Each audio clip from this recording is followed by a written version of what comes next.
Hi, and welcome to another episode of Real Estate with Howard Drukarsh. For those that don't know me, I'm one of the co-founders of the largest independent real estate brokerage in Canada with over 5,500 agents. I've also been on the board of directors of the Toronto Regional Real Estate Board, the board of directors of the Real Estate Council of Ontario, the regulator, and I sit on the board of the company I co-founded. If you want to know more about me, our first episode called Intro, it's our only audio episode, the rest on YouTube or audio and video, will tell you about my career and how I ended up here. One of the things about my career is over the time that I was active in the company, I had a role which was involved with not only managing broker of record and president at different times, but also recruiting and hiring people. And over the time I was active, I hired over 1,000 agents, both people transferring and new. So that's about me. But now about our guest. We are delighted to have our guest today from Florida. It's Maya Vander, and you may know Maya from Selling Sunset, which is on Netflix. It's an incredibly popular show. We're delighted that Maya's here. So Maya, thank you for joining us. And I know how busy you are. We're going to have a short interview, but I hope you'll find it interesting. Thanks for joining us. Thank you. And sorry again for I've been running around and late, and the reason I'm busy, it's 5 p.m. almost here, and it's like kids, the kids schedule. It's like bat and getting ready to bed, so it's hectic. But I'm happy and thank you for having me. Well, I've had 2 kids and I was in real estate with kids. I completely understand. That's why we're going to cut it short, so you only have to worry about 20 minutes. One of the questions I like to ask people about people in real estate is, were there any entrepreneurs in your family? Like what triggered the idea you wanted to do this? My dad was doing a little bit of real estate back in Holland. He's Dutch, but not as a developer. He wasn't like some developer guy. He just owned and flipped a couple of places long time ago. Mm-hmm. My mom is very independent and she had her own business. So I would say probably my mom inspired me to be more entrepreneur. Okay. And what was it that got you to choose real estate? Actually, my mom told me, like, why don't you go study real estate? Why don't you be an agent? And I was like, you know what? I was in sales anyway. So I'm like, if I'm selling something, why don't I try to sell something bigger with bigger commission? Perfect. So I took the course and here I am. Here you are. And of course, the last question, which is the one that relates to the show, how did you end up on Selling Sunset from being a real estate agent? So yeah, Jason, he opened his office a couple of years ago in LA. He recruited me as an agent. I was the first agent. Oh. Then the other girls joined. And then the producer saw a billboard on Sunset Plaza with all of us, group picture. And he approached Jason. He's like, hey, that's a good looking group of people. Let's do a show. And that's how I ended up in Selling Sunset. Jason, by the way, first declined. He did not want to be on a real estate show, reality show. And then the producers approached him again and again. And long story short, we shot a demo. Then we shot a pilot, and then it ended up on Netflix. And what episode? What season is this coming up? Is this 2 or more? We're gonna start filming soon, season 4 and 5. Oh wow! Okay, so it's been around for a while, and I listen. The other people are in LA, but for you to conduct business from LA when your market's in Florida, do you have anybody helping you when you're away? Yeah, so it's been tough because I was doing real estate most of my technically career in LA, and then we moved to Miami, and then the show got picked up. So I was kind of like in between, which is tough because I always think we should focus on one market, one area. I'm gonna try to get obviously listings because we're gonna film again. But yes, I'm gonna probably give the co-listing to Davina from the show to help me do the showings and inspection or whatever I need to do if I have clients in LA. Because I just can't fly and be there all the time present, and I rather focus on Miami. It's a great market, and I live here now. Mm-hmm. So yes, I do have help in LA if I need to. Okay. In terms of getting into the real estate business from a sales business, what were the biggest challenges for you? I think getting clients is the hardest part. I mean, how do you find sellers? How do you find buyers? And I feel like it's still a struggle, even as an experienced agent, to get those clients, to build that loyalty and the trust. So that's, I think, the most challenging thing in real estate. Once you have the client, sure, you have transactions. They can be complicated, as you know, you've been doing real estate, but the clients are the toughest to find. So I think that's the most hard part in the business. And when I used to interview people interested in getting into the business, one of the things I said was the ultimate goal when you're in real estate is a referral business. because when you've served clients and they're happy, not only do they recommend you to other people, but they come back to you. But you don't get a referral business the first week or the first year, right? You build It takes time. Yeah. Only now I'm starting to get a little bit of referrals from Miami clients because I moved here 4 years ago and I was new to real estate in Miami. So those clients that I worked with, it takes me time to build my business in Miami. It's basically I'm starting from scratch. Mm-hmm. And then to refer me in LA, people in LA know I'm in Miami, so they're not even going to refer me in LA. So it's kind of like I kind of got screwed a little bit by moving to Miami, but I built a great business here. And to your point, the referral takes time. And you have to prove yourself. You have to show credibility that you know what you do and what you're talking about. Build, again, trust with people. And it just takes time. And nothing is easy. Nothing is nothing worthwhile is easy. I listen to other podcasts, and one of the podcasts I was listening to recently said, when you have a client, you just don't want a happy client. You want a fan. In other words, you want to do what you can so that person is out there saying, Maya was the best agent, helped me work so hard. I know in the bio you sent how you work basically as hard as you need to be successful, days, evenings, whenever.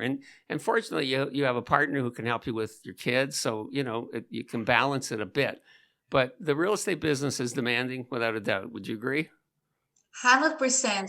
I can tell you every night, instead of just relaxing on the couch and watching TV with my husband, I put the kids to bed at 7 p.m. and I work. I have to do my follow-ups. I have to check the inventory. I have to stay on top of things that might, I don't want them to slip through the crack. So I work really hard. I do showings all the time. I'm trying to cut down a little bit on the weekends and, dedicate time for my family because I want to be with my kids. I don't want to be always like going crazy and running around with buyers or whatever. That's why I think it's amazing to have listings, but it's not easy to find listings. So, real estate is very demanding and clients are expecting you to be responsive right away. And I'm usually very responsive, but here my client just texted me like 3 hours ago and I haven't even texted her back because I was with showings nonstop. So, hopefully clients can understand that I'm also a mother and I have also my family. Yeah. But I always let my clients know that they can reach out to me at any time, whether if it's Friday at 10 p.m. or Sunday at 8 a.m. I'm pretty much responsive and available. And that's the way you grow your business. I mean, I've been on Clubhouse and rooms where people are talking about a work-life balance. If you're in real estate, there's no work-life balance. Well, maybe when you retire, but people in it, I can see with you, you do this business because you're passionate about it, because you enjoy it. It's you don't do it. Of course, it's profitable or can be, but it's not an easy business. And to succeed, you really have to be passionate. You have to enjoy it, right? Yeah, and like I love real estate. Sure, I love the commission check. I think it pays really well once it's consistent. But there are also a lot of downtime with real estate that maybe the market is weak and your clients, if they don't want to buy, now they want to rent. So it's a lot of like roller coasters, as I'm sure you know. Very well. And some days I hate that business, but some days I love that business. So, and I feel like I'm invested so much in real estate. I've been doing it for 8 years. So for me to just quit and give up, I just can't. I won't feel good about myself. And I feel like I know what I'm doing and I'm knowledgeable and I learn every time. Every transaction is a learning point for me. So I am passionate about it. I think passion is key for any successful story in any career, right? You want to be passionate about what you do. You want to be happy and wake up to what you do. For sure. And, I remember with one of my clients, they were here from the States, then they moved back, and then they came back again. And I remember I was out showing them something, and he said, Howard, I don't remember the details about when we worked with you, but I just remember it was comfortable. And I think, Maya, that's got to be the same thing. No one's going to remember everything all the numbers on the sale or the purchase, but if they remember it was good to work with you, that's the goal, isn't it? Exactly. Yeah. And I want to, and I tend to leave decent impression on my clients. They come back to me. Mm-hmm. And now to your point, like the referral are starting to turn around a little bit in Miami.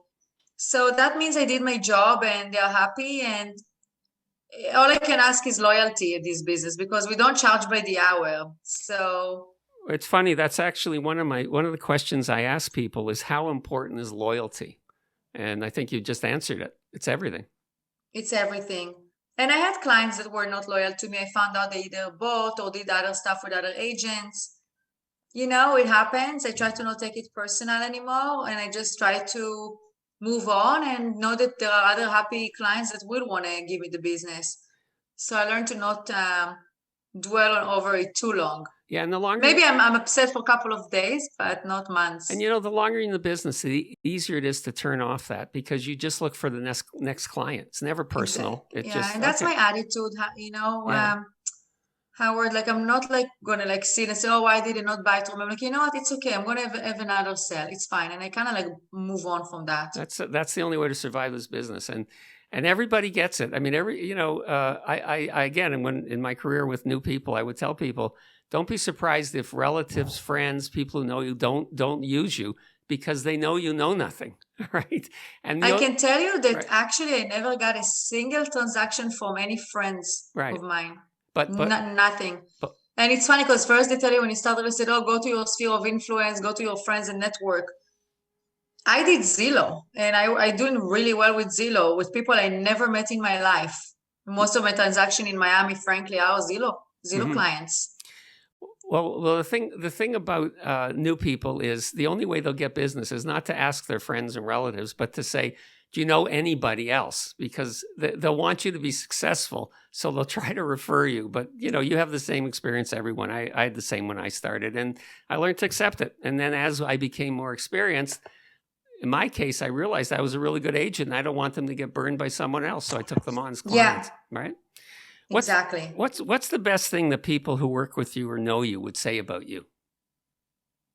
I would say, I really care for my clients, and I'm very honest. I wouldn't just sell something to a client to sell. I mean, I'm working with a lot of condos and buildings here in Miami, and I know a lot about those condos and what's their pros and cons. So I always tell my client, listen, I love the building, but the elevators suck. The pool, that building is terrible because you can do short term and you're going to have like bad crowds. So I'm very honest with my clients. I'm like, this unit, it's a great building, but you're not going to get views. So I think honesty, like I'm very honest, and I'm not trying to be too pushy for a sale. Actually, I'm working with a client from Canada right now, and I looked for property for him. And one unit was one house was beautiful, but the street was really kind of like sketchy. And I told him, look, I love the house. I'm not feeling good about the street. So we didn't even, move forward with the transaction because I just couldn't stand the fact that he's going to close the house from Canada. He never sees the area. And then he comes and he's like, what is this? I want my clients to be happy. And I think they will appreciate the fact that I'm very honest, and I'm not that hungry for the commission. Of course, I'm hungry for money, but not hungry, but I want to make money, but not in every, not, I don't like to bullshit my clients, basically. Right. Well, actually, I'm glad you brought up the word bullshit, because as an agent, and particularly because you're known from the program, what's your bullshit meter? How can you tell if someone's not being honest with you? What do you use to determine that? I always say, don't bullshit the bullshitter. But look, I wouldn't say like I'm genius, but I'm pretty smart. You can tell if people are like trying to bullshit around. I think I have just good sense. And one of the things, listen, for me, for you, for anybody in real estate, I think the greatest skill, the most important skill that is to qualify people. Like you only have so many hours. You want to be with your family. You want to be with your kids. And you don't want to be going out with people who aren't motivated. Either they need to buy, they can afford to buy, or they need to sell. If you don't have qualified clients, the business will drive you nuts. And that was where I focused hard. And in the beginning of my business, I was very nice. I'm like, oh, that's okay. And I took them, out and all that. And sometimes I can tell by the conversation, if they are, if they have a good job. I can tell sometimes with the way they talk. But, I got like, let's say, a client called me the other day. He's like, yeah, I want to tour this property. I'm like, okay, are you qualified? What's your status with financing? And he's like, oh, no, I just want to tour it. So I'm like, listen, it's a very hot market. And if you're qualified and you know what you want and you're ready to pull the trigger, I'm happy to show you around. Otherwise, I'm not a tour guide. And I was like literally saying that. And I was like laughing because I was trying to be nice saying that, but I can't just like take clients out unless I know that they have some potential, or I'm not expecting them to buy tomorrow, but at least if they know, yeah, I can put 20% down, I'm looking to move into 3 to 6 months, then I'll do that. But at least if they have some answers for me, and that's how I try to qualify them. Like, another day, a classic example of a client, we asked him for proof of funds. He didn't want to share. And I told him, listen, in this market, we're working with qualified ready buyers. It's a matter of building trust. I get it that it might be too soon, but we need to have that trust to know that you are qualified to buy. And some of the agents requested to show proof of funds in this market because they don't want to waste their time. So I think it's legitimate to ask your client that in a gentle way and hope that they will share it, or at least, be responsive with their answer. And you kind of like try to listen. If someone never talked to a lender, they will not tell you, oh, yeah, I'm qualified to put 20% down. They have no clue. So it's important to ask the right questions. And it's the same everywhere. It's the same in Toronto. It's the same in Dallas. It's the same in Miami. You're not going to go out with a client if they say, Maya, I can afford $1 million, and they have no reason. That's just they guessed, right, without going to a lender. Yeah. So if you hear my son crying in the background, he wants to get into the office. Okay. Well, we're going to wrap it up in a few minutes. I don't want to. And that's the thing. It's like, people that buy, they do in loan, they do in financing. If they buy in a condo, they have HOA fees, they have property taxes. Those costs, they have no clue that they have to calculate to the mortgage payment. It's very important to be honest with your client, let them know what to expect, and just ask the right questions. Are you qualified? How much you want to put down? Are you know that the property taxes are 2% from purchase price?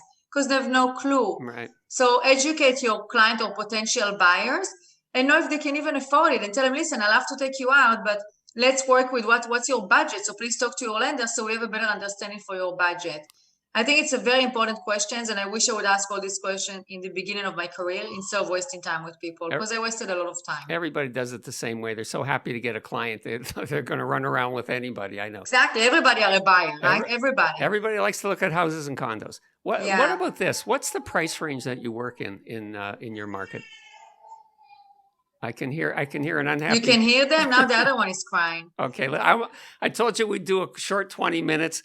We got 3 minutes to go. If you can hang on for 3 minutes, okay. If you guys can bury the crying, then no, I'm good. Listen, my kids. One kid is 30. My kids are way past that, so I'm fine. On the other hand, Adam's got a 2-year-old, so he's right in the middle of it. Yeah, I have a 2-year-old. Terrible twos, he knows. Okay, he knows all about it. What about the price range? If someone's interested in contact you, what's the price range you work in? So here's the thing with Miami. Unfortunately, there are a lot of condos that are 300,000, 400,000. They're lower price point. And I sell those too. I work with someone technically, I'm trying to establish my own group. So I have one that I can refer those clients to her too. But I deal with those transactions occasionally. But I would love to stay obviously $500,000 and up, obviously like to no limit. Because I do sell high-end stuff, but also sell lower price point, 500, 600, 700. Those are the average price point in Miami for condos. So, for me, every transaction is money, and every client could be a potential for a different client. So you never know. And I usually try to, if I can take it and deal with it with my capacity, with obviously the kids and my other work, with clients, then I'll take even lower price point. Well, so it really depends. And there's more volume in the 500 range than there is in the $1 million plus. They sell very fast, usually. And like those higher condo, like the $5-6 million house, they don't sell as fast. Right. Maybe now in this market, everything sells very quickly, but in a dry market, most likely they will stay longer days on the market. And the other thing I remember when I used to sell the higher end homes, those are very challenging buyers. They are not the easiest to deal with, in my opinion. But then I guess it depends on who you've dealt with. When you were selling in LA, what was the price point you sold there? So in LA, every teardown is 1.5. So that was technically my minimum starting point in LA. Here and there condos, but mostly 1.5 and up, 2, 3, 4 million, 5 million. So that was a higher price point. Look, granted, Miami has an amazing expensive homes too. I just tap into those markets as well. Yeah. To the more higher price point. Right. But it takes time. I'm still new here, relatively. I don't have a huge network. Mm-hmm. Yeah, I have the show now, so hopefully that will help. But it's just trying to build my business here for more higher price point. Okay. A couple more questions before your kids kill each other. I know. I'm like, what's going on over there? Right. Do you use social media very much to promote yourself? I've seen you, but how important is that? So I think it's very important to promote your real estate in social media. In my case, it's a little bit different because we have a lot of other opportunities from selling sunset, meaning endorsements and all that. So I try to just do more family and lifestyle in my social media, and I do the real estate stuff in stories. Mm-hmm. I have my LinkedIn, I have my Facebook that I need to be more on top of it. I think, people Google you, you want to be present. Okay. All right. I'm going to stick to the 20 minutes. Last question. What do you consider to be the most important thing you've learned in your real estate career? Gosh, again, talking about trying to really focus on the people who are willing to do business with you, and narrow down those buyers. I think also knowing the market, price per square foot, being knowledgeable, because the buyers and the sellers, they are very savvy. They go online, everything is right there. They know a lot of information. So you want to try to add some value to your client as well. I feel like also not just focus on the transaction and be done. Yeah, do the transaction, but be resourceful. If they need a painter or if they need some referral or whatever, give those referrals. Like, try to be kind of like a source for their needs. Right. And I suppose I suppose a lot of the business that goes to South Florida, Miami, are people moving from outside of Florida, right? And they don't know. Don't know anybody. And if you can supply them with all those resources, then it's another reason for them to become a fan, not just happy about the agent. So smart. Good exactly. move. Yeah. All right. We did 2 minutes extra, but thanks for the time. That's Maya. okay. I'm so sorry. First of all, I'm sorry I'm late. That's fine. And I'm sorry that I had to cut you short. I just want to still do the interview. I love it. Thank you. Yeah. All right. So why don't we do this? Hopefully there'll be a time in the future where we can meet again. We'll talk about your market. We'll talk about your career again. And I appreciate the time. Wish you all the best on the next season. Wish you all the best when your kids get a hold of you in a couple of minutes. Yeah. Thank you so much. Thanks, Maya. All the best. Thank you. Stay safe. You too. Thanks. Bye-bye. Bye. We want to thank Maya Vander and you for joining us today. And if you enjoyed our podcast, please like, comment, and subscribe. And follow us on your favorite podcast network or on our YouTube channel. And please tell your friends about us.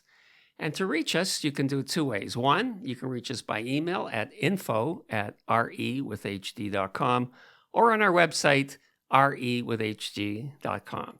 Thank you so much for joining us, and we'll see you next time.